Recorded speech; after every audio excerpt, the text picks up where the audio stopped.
Hey, it's Mark Lanier with your video thought for the day. Um, I love my Coke Zero. It's really good stuff, especially when it's cold. So I request it often at restaurants especially. And requesting is a wonderful thing because it gives you a chance to have something that you're interested in or want or even enjoy.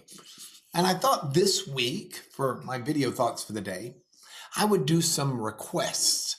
These are things that have been sent in to me by you, the viewers, and I've been letting them accumulate over some time, and I thought I needed to whittle that down a bit. So, special request week.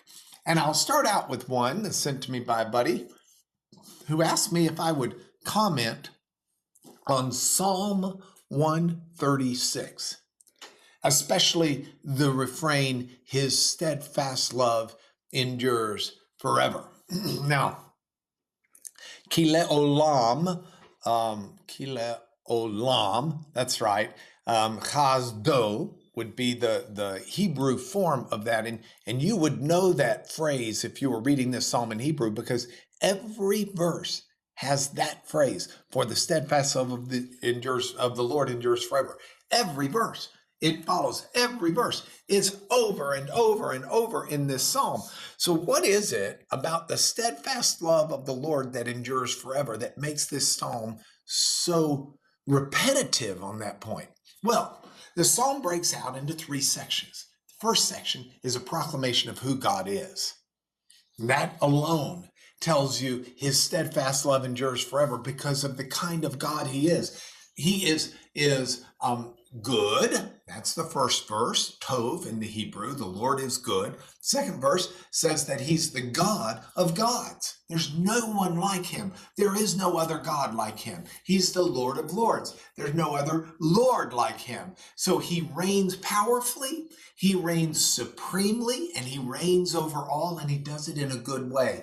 And all of that is underscoring why his steadfast love endures forever. Now, the second part of this verse, or this chapter, this psalm, recites the history of God's works. It talks about creation and how he moved in creation. It talks about how God moved in the Exodus, taking Israel out from bondage. It talked about how he moved in the conquest of the Promised Land and helping Israel be established as a foothold. All of that reverberates the idea of his steadfast love endures forever. Let me tell you why. That word hesed, which is translated steadfast love, it includes the idea of being committed to a covenant and being loyal and faithful to that covenant.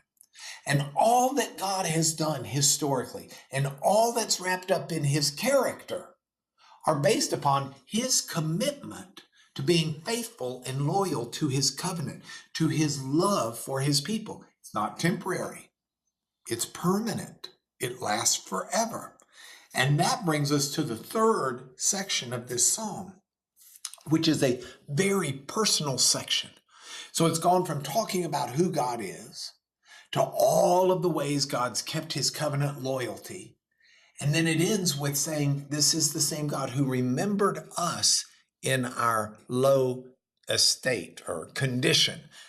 He rescued us from our foes. He's taken good care of us personally. All because his steadfast love endures forever. So let's bring this home. Psalm 136 teaches us that the character of God means he will constantly love his people. The history of God shows that he constantly stays faithful to his people.